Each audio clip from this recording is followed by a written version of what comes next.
It's All all right. good. So We got it warmed up, so that it's all yeah, good. In fact, I kind of like the broader we're live topic. now.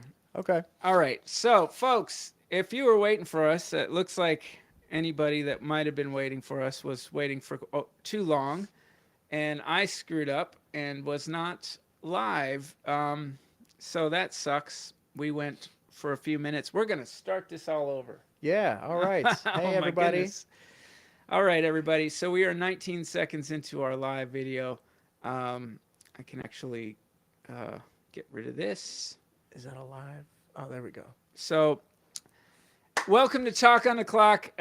David, Gavri, and I just sat and did a little practice session for Talk on the Clock. But what we, sorry, David. It's all Um, good, man. I was so excited when I saw that the video was on YouTube at the right time, and I just never hit live. I never hit go live. So Happens a lot, unfortunately. Like you're not the only one. It happens a yeah, lot. You get into a really good conversation. I've for our podcast Vegas Faces, we've done a full entire hour-long episode only to realize, uh-oh, we didn't push the record button. So, and not even just me. I mean, I've seen it yeah. happen. So it's all good. What's up, everybody? Thanks for being here. So talk on the clock, folks. I'm gonna delete that and start it over. David, if you want to introduce yourself real quick and make sure everybody knows David Gavri. Hey, everybody. Thanks for tuning in. I'm Yeah, a realtor here in Las Vegas. My wife's name is Mary. We moved here from Chicago in 2018. And since then, we not only have been in the real estate business, but we also have a podcast called Vegas Faces where we talk about what it's like to live here in Las Vegas. When we moved to Las Vegas, people asked us a bunch of silly questions like, do you live on the strip? Do you gamble 24/7? Are you just a party yeah, animal? And then we have two kids. So then they said, oh, you're going to raise a family in Las yeah. What are you Vegas? thinking, buddy? Yeah. So, and I kind of got the same thing when I grew up in Texas, meeting people not from Texas. They would ask me things like, you ride horses or, you live on a ranch. So it's kind of the same questions. But it all inspired us to start our podcast and to talk with people who are also living in Vegas and telling us what their experience is like to live in this town. And yes, even though we do have slot machines at the grocery store, we're not all gambleholics out here. We have regular lives too, with a No, little bit of Vegas flair. that's right. So, welcome, David. We are on Talk on the Clock. Of course, I am Rob Howe. I am all about houses and you. I work for Elite Realty. And what we're going to do today is what we try to do every time, and that is to talk about the real estate related news, make it entertaining, informative, and maybe even some public service announcements, which is where we're going to start. We're going to talk about the cyber attack that happened on real estate and why it's important for you and what you should be looking out for. We're going to whip through that, and we have some more when it comes to, oh, there's a mobster's house for sale. And we're going to talk about why Vegas is bucking the trend across the country. Vegas is, I've been telling y'all, Vegas is special, okay? Vegas has something different going on, and we want to tell you what that is. This is the no BS version of what you're getting out there. And I know a lot of people are getting a BS version of everything, really. And so let's fire it off. We're going to put 24 minutes on the clock. This is round two of starting Talk on the Clock number 7 today with David Gavri. Here we go. Let's jump into this. And I think I still had this up from from the previous time. So let's see. Nope, I did not. Let's get back to Cyberattack. All right, I'm going to put this up on the screen just so you can see. This is from the Review Journal. It is a real article from the Reviewers. Cyber attack affecting Las Vegas. Oh, they want me to. All right, Review Journal. If you keep doing this They to want me, you to subscribe, but it's okay because we read it beforehand. We did our homework. yeah, We're ready for our book report, Rob. I won't use your articles if you keep doing that for me. Anyway, so let's pop back in just to let you know that's what that was. So, you read the article? What's your take on the cyber attack? All right, so I would say my overall take is that unfortunately, there's always going to be some kind of scam in any industry, real estate not excluded. And especially when it comes to cyber attacks, you got people that are probably in a basement somewhere, just having fun, trying to see if, oh, maybe if I can hack this, what can I get out of it? And that happens all across the board in every industry. And unfortunately, that's why cybersecurity is such a big thing. So in this case, we had title companies and mortgage companies who got hacked, and it affected the communication between the realtor and the money people. Yep. And the average person that goes through a transaction may not really know exactly the ins and outs of what goes on behind the scenes. And so they might get an email that looks legitimate, and then next thing they know, they sent their personal information to someone that shouldn't have access to that. Yeah. So Rob had a personal experience where he had to switch title companies or escrow, Yeah. yeah, in the During middle of the this time. transaction. Yep. Because of that. Luckily, I didn't have that, or at least yet. Maybe you weren't I hope. using Chicago title, even though you're from Yeah, Chicago. yeah. It's yeah. So who knows in terms of like how long this will persist? But it seems like things are under control now, and it's Yeah. just part of. Unfortunately, people are gonna experience just scams, and so if we can just make this uh, out to you guys to be aware of that, Yeah. so that way you know what to look for. And I would say if you're a buyer in the middle of a transaction, like what is something that they might see in terms of an email or a phone Yeah. call or a text that is a no to So respond to. here's the thing, and this is why I brought this up first and why I wanted to talk about it first. Not just buyers, but also agents. Agents out there, you are the protection for your buyer. This is why when I started in the business and for many years, the wire instructions would get sent to me, and then I would provide those to my client from the title company. Okay. And so what happened along the way was, that's too many, chain lines in the chain there where somebody can hack and change that information, and suddenly that money that buyers thinks they're sending to the title company is going to a bank in Timbuktu. Okay, somebody's stealing their money, and it's impossible to get back, literally. Okay, so this is why it's so important. So now title companies, what they do is they have encrypted emails that they're only going to deal with the buyer directly. Even as your agent, I'm not going to be the one sending you wire instructions. Okay, I want you to know that if you're a buyer. And agents, I want you to know, if you don't already know, how important it is for you to tell your buyer who you're dealing with. Who's that title company? Who's the escrow officer? And who they might deal with as far as their assistance. Because those are the people that you need to trust as the buyer. If you're not directly dealing with one of them, then you do not deal with it. You don't take those wire instructions. So directly from the title company, encrypted emails, and you need to know where that's coming from. What happened in this case was not something that thankfully didn't affect, from what I understand, did not affect anybody, and nobody's money was stolen. The title companies were basically shut down. I couldn't email my company. I was trying to open escrow. They weren't getting back to me. I'm like, what the hell's going on? And this may have happened to Fidelity and all their branches, which Chicago Title is one of the ones that I was using. So Fidelity National, Chicago Title, they had a problem, and they couldn't even email out. So they couldn't open escrows. They couldn't deal with any of their transactions. God forbid, I don't know who got clogged up in that as far as, maybe they had a transaction they were trying to close and this screwed them up. But from Wednesday of last week to Monday of this week, there was nothing I could do. I actually had to switch title companies. They still had a problem on Monday this week.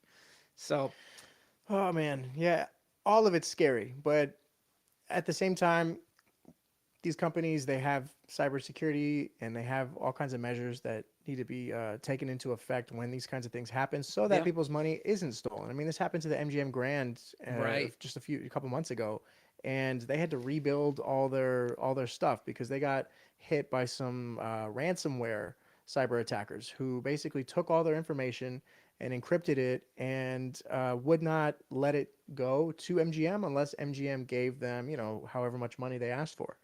And so MGM said, "Yeah, screw you. We're just going to rebuild it." And that's what they did. So there's Yeah. always it's a cat and mouse game. If you can stay a couple steps ahead, that's why we're explaining it, to let people know that this type of stuff is out there, but also at the same time to not be afraid. Just be cautious and just know who you're dealing with. Make sure you deal Yeah. directly with the escrow people. Don't deal with any middlemen in between, Not even your agent. regardless. Regardless, yeah, of emails that get sent to you. It's, yeah, as an agent, we say, hey, you're going to talk to so and so, and they're going to give you all the instructions. Yep. So that was the point of that little public service announcement as far as what happened with that cyber attack. Thankfully, it sounds like nobody got hit as far as the consumer is concerned.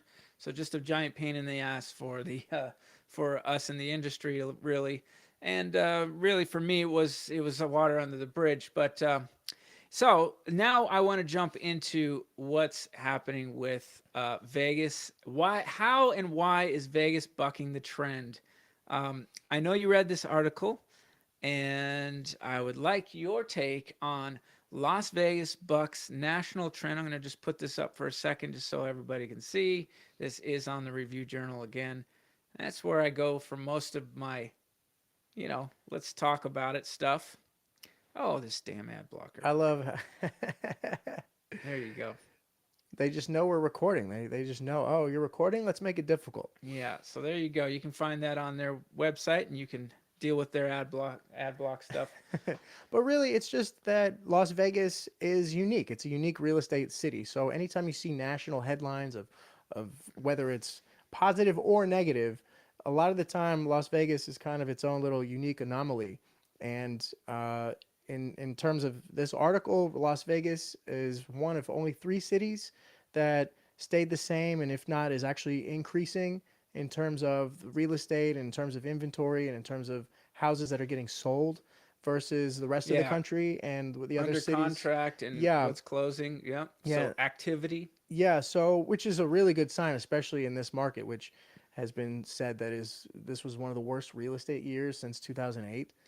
Well, and so that's what a statement that is, right? Right. What a fear-mongering, scary statement to say. The statement there really is that you're talking about activity. You're talking about overall volume. Okay, so there hasn't been as much buying and selling. That's what they're talking about. So when you say worst year, there hasn't been as much buying and selling. But when it comes to Vegas, that's what this article is stating, is that we're one of 3 places that is holding very firmly.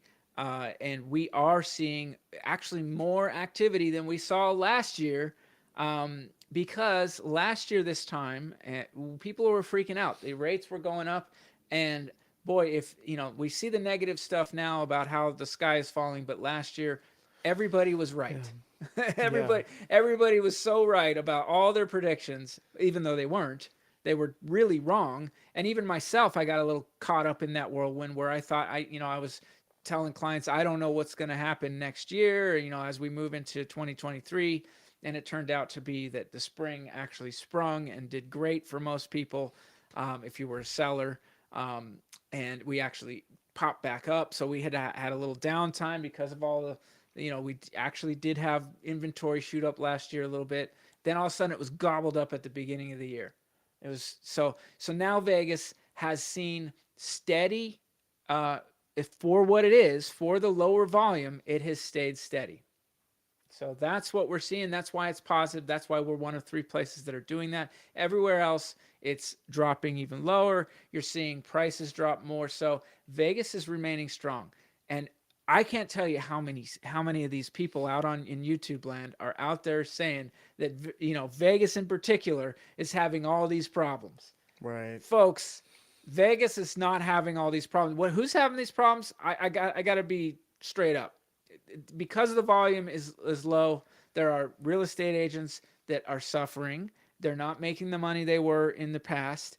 But I got to tell you, some of the ones that are strong are cleaning house. They're still doing great, okay? So people that are out there working it, understanding where their business is coming from, which is, unfortunately, for myself, I've been a local guy, okay? I've been here all my life, okay? I figured out that the people that are living here are not going to be where I'm going to make my money from right now, because they are sitting on 3% interest rates. Right. Why leave? Why leave? As I've said over and over again, unless they have a really good reason, they're not putting their house on the market and trading up or down or doing what they would normally do, because now they got to trade into a 7.5, or maybe they can get it better, but it's much higher, So yeah, I can make money on my house, but now I got to go and put that money into the new house and have a higher rate. People aren't wanting to do that. So where are they coming from? And this is why it's lower volume, because they're coming from out of state. And that's why Vegas is having the upward the trend that it's happening and why it's staying strong is because we are a place where everybody wants to go. So if you're a real estate agent out there and you're not getting your business from out of state, you're probably not doing as much business as you can.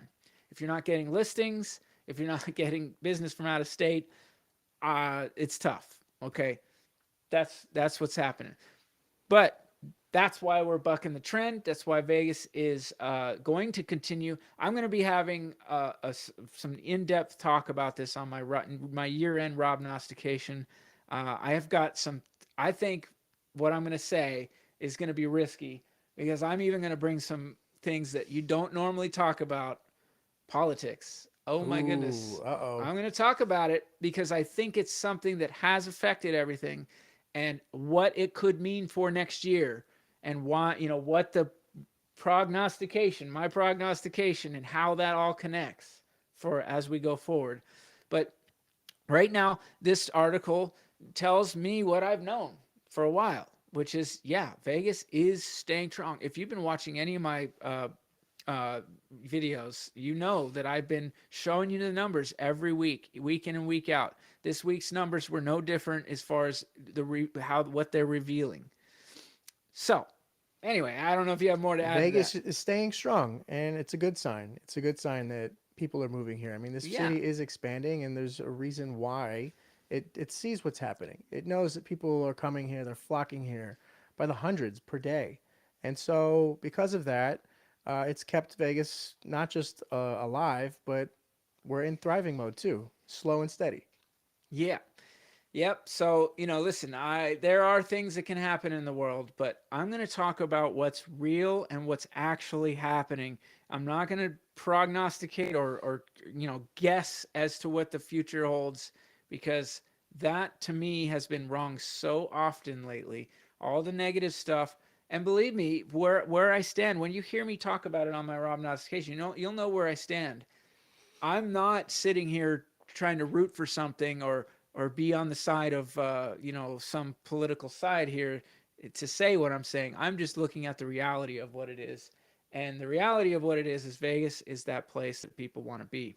So anyway, let's talk about a place that you could be if you were coming to Vegas and you really liked mobsters.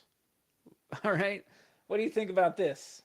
Oh yeah, this article. I mean, was this up your alley or what? It's always a fun headline when you see something that has to do with Vegas mafia, especially the movie Casino from the '90s. Joe Pesci, Robert De Niro. I got Martin a friend Scorsese. who was in that movie. Yeah. Yeah, I mean, Don Rickles was in it for a little bit, and so it's.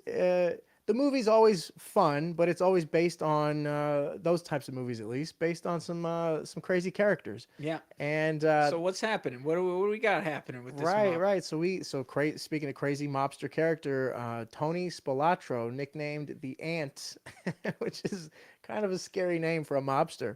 But this guy was a real guy who lived in Las Vegas, and the character in the movie Casino, played by Joe Pesci, is what was inspired because of this guy. And so his house is... Hold on. I got to correct you on one thing. Okay. This is John Spilotro, the brother of Tony Spilotro, who owned this house. It wasn't Tony. It wasn't Tony Spilotro. Just, all right, sorry. Yeah. Mixed up the names, but brothers, scary family nonetheless. So his house, they're talking about his house on the market. And anytime it's headline, Vegas mobster's house or mobster related house on the market, it's going to get, that's some clickbait right there. Yeah. And it's in an area where there's been a lot of turnover on these properties, a lot of upgrading, and the property does have some nice features to it. Really nice backyard. It's a 1-story, things like that. I actually had a client contact me about that property and say, what do you think of this one? I actually didn't think it was badly priced, and I think it's going to sell. Maybe with all this press, it probably already has some offers going on it. So if you were thinking about getting in on that property, I'll make sure to put a link in the description as far as you being able to check out that property. And certainly if you want a more direct information, you can contact us about it. But yeah, the mobster thing. So my mom went to parties with like those mobsters. She went to Tony Spilatro's house for a party. Wow. And it's like these. My mom goes back. She came here in '76 with me in her belly. So the mob did truly run this town. Some people wish it still did, and maybe in some ways we just have a new mob. There's always a new mob, right? Yeah, I mean, I always hear that too. Like, oh, Vegas was better when the mafia ran it, and I'm like, really? Was it? And I hear that it was safer. I hear like all the arguments for it being a better tourist city, and I still can't comprehend that Yeah. because it's like, well, wait a minute, like you had like these like murdering psychopaths like running Yeah. this town. How Well, was because it's like bees. Okay, there's bees back there, but as long as you don't f with them, right? Uh-huh. You're not gonna get messed with. Like those bees aren't after you. Uh-huh. They're after other things. Now, if you mess with them, if you mess with me, I'm gonna sting you. And so that's the way the mob was, and that's why people they just knew I'm not gonna get in their way. Mhm. I'm not gonna go to their casinos and rack up debt. Yeah, create problems, cause trouble. Right.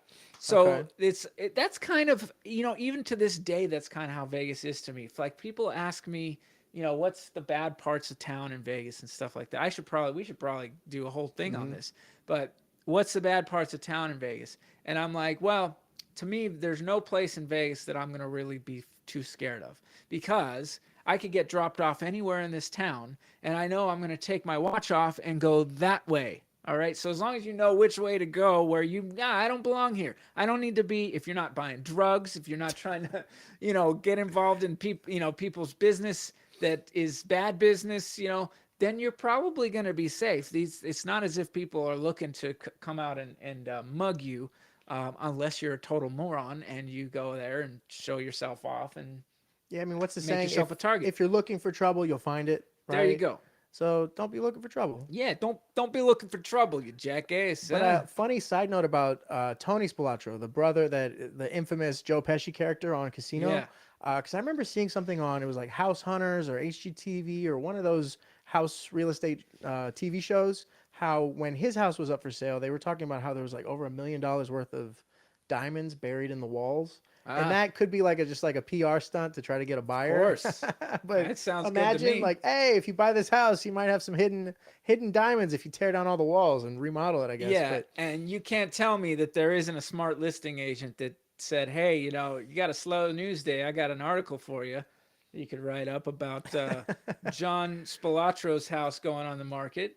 That's yeah, let's sprinkle in some. Hey, John has some diamonds there too. Let's go see the house. It reminds me of, and real quick before we go on to our, will your rent be raised in 2024? This is another article that's on Review Journal we're going to talk about. But real quick, there was a great marketing tactic somebody used last year, which was to do a dollar listing. They listed a property for $1. That listing got so much attention, and I'm going to tell you, it probably got well over 100 offers. I know it got a lot of offers. And you want to sell your property, you want to get it known, list it for $1. Okay, that's a genius marketing plan. Now, listen, not everybody's going to want to do that. Yeah, but hold on, let me cut you off for a second. What happens when they get an offer for $1 and they didn't really actually sell it for $1? Of course not. So what happens then? You're gonna have a lot of pissed off people. You reject it. Yeah, but then isn't that just like making people mad as opposed to the goal was just getting people in the house? Yeah, I mean, are you really mad that you didn't get the house for $1? Come on. Yeah, no, I know, I get that, but I would think start that the like bidding at $1. Start the bidding at $1. So Yeah. what did it end up at? I actually don't know. I never went back to see what that property sold for, but I'm going to tell you, I would be willing to bet my life it sold for more than it would have had they listed Really? it. Yeah, because I think it got so much attention, and it was a nice property. See, that was my next question. Was like, did it go like a lot lower because it started so much lower? More attention means more money. I'm telling you. So all it did was create a great hubbub. And then now all you're doing is creating a line at the door. Somebody's salivating over that property. That actual buyer who really needs and wants that property is coming in and saying, screw this, I'm doing whatever I have to do to get that property.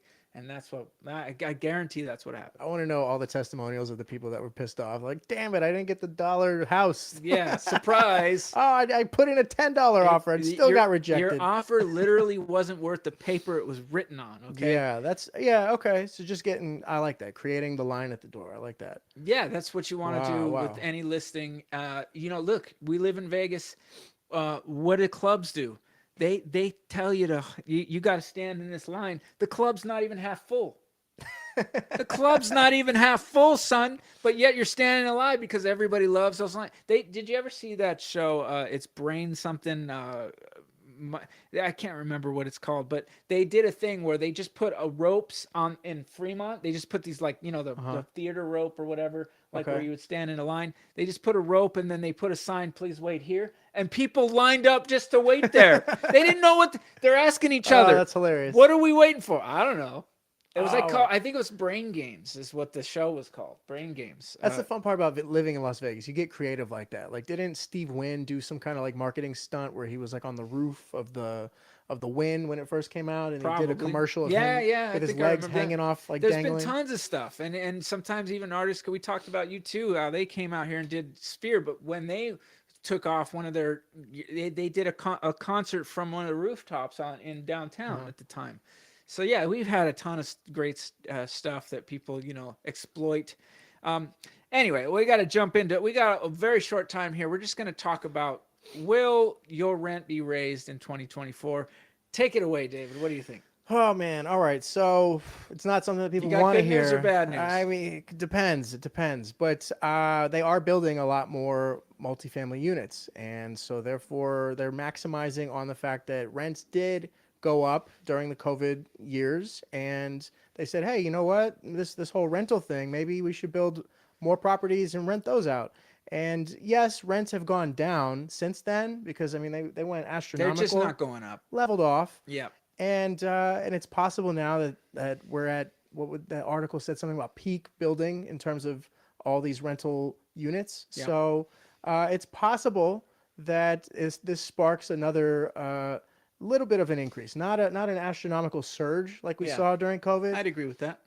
But it's possible that we see rents, going up a little bit more. So, well, listen, I think one of the things you have to take into account, and I'll be honest, I didn't read the damn article. It's okay, Rob, I got you. Listen, I did the book report. I've had a lot of personal life stuff going on, so I appreciate David for doing the book report for me. But listen, this is the thing. You got people relegated to renting. Because of the interest rates, I got people lined up ready to buy as soon as they can, but prices and interest rates are too high tough right now, yeah. So they're renting. That's creating, speaking of line at the door, more people that have to rent, and I think the demand will continue to be there, especially in Las Vegas, where people are coming. There's our timer. We'll continue to talk through just a little bit. We could get the yeah, but I gotta put the clock on the wall. I keep forgetting that, man. We need like a shot clock. Yeah, we're gonna get that there. Buzzer and everything. We'll have it. I'm improving slowly the studio. Studio looks fantastic though. Yeah, seriously. I hope you like what you're seeing. I hope it looks better. Jeez, I hope this is actually broadcasting properly. Anyway, the people that are they're coming to town. They're not all just going to be able to buy, and they just want to be in Vegas to eventually take advantage of when they can buy. So they're going to rent. So that creates a little bit more demand. I think more demand than other cities have. It goes a little hand in hand with how the sales market is doing. So there you go. I think maybe not. I think I would assess it the same. Maybe not shooting through the roof on the rents going up, but don't expect things to drop like crazy. That's that. And let's hope that they don't start the rental bidding at $1 because that'll piss people off. That is a different story, my friend. I would agree with that. That's just yanking people's chain a little too much in the rental market. The buying market, you can understand a little differently. Yeah, I'm contemplating switching my listings to $1 now. Yeah, listen, I can tell you, I've ran it by some of my sellers, and not all of them have been pleased with the idea, but they thought it was funny, and so, Anyway, listen, folks, I appreciate everybody watching. I hope you got a little something from our take on what's happening with Las Vegas real estate, and, look, What do you got to say, David? There. Hey, we're headed into the last month of the year, so wishing everyone a happy holiday season, and it's just going to be an interesting 2024. I hope that what you're doing has prepared you best for the upcoming start of the year, Yep. and don't wait till January 1st to get all your ducks in a row. Yeah, and that being said, you may not see me on doing lives for a little bit. I got some personal things that I'm going to be handling for in the month of December. But I got David and I got Chris to help me out here. I've got listings on the market, but they're going bye. I'm getting them under contract because they were $1. No, I'm just kidding. But I do have some videos that you can check out of those listings and of the model homes that are available. Let me know if you're interested in any of those. They are in Summerlin. They are available, furnished as is, as you see them. Unbelievable properties. The thing is, I don't know you got to ask me what's available, and then I will find out for you. If you'd like to go see them, we can do that. And I'll make sure that David and Chris are available if you'd like to see them. Finally, I will say that check out my Robnostication, my year-end Robnostication. I think you're going to get a lot from it. That's why I'm doing it. And check out David on Vegas Faces podcast. Yeah. He'll continue to carry the torch while I'm not able to do any lives. Yeah, got some fun episodes coming up. One, actually, a guy that I used to do comedy with here in Las Vegas. We ran shows on the Las Vegas Strip and on Fremont Street. And we got to perform with Rob Van Dam. I don't know if you remember him from the 90s wrestler who turned comedian. Because why not? Why not use your name? And but he's also very funny. So we got to meet a lot of fun characters because of this guy that is going to be on our Vegas Faces podcast upcoming.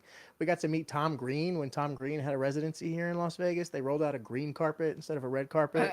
We got to be part of that whole shindig and that whole party. It was really fun. So yeah, just continuing to talk with people from Vegas, Vegas characters, what their experience was like living in Las Vegas. And thank you for listening and tuning in. All right. So last thing I need you to do, folks, is to have a fabulous day. Remember, I'm Rob Howe. I'm all about houses and you. So when you're ready, I don't care how you get a hold of me. Just get a hold of me when you're ready. And that's it, folks. Have a great day. We'll see you on the next one. Yeah. So it looks like it went all through, so we'll be able to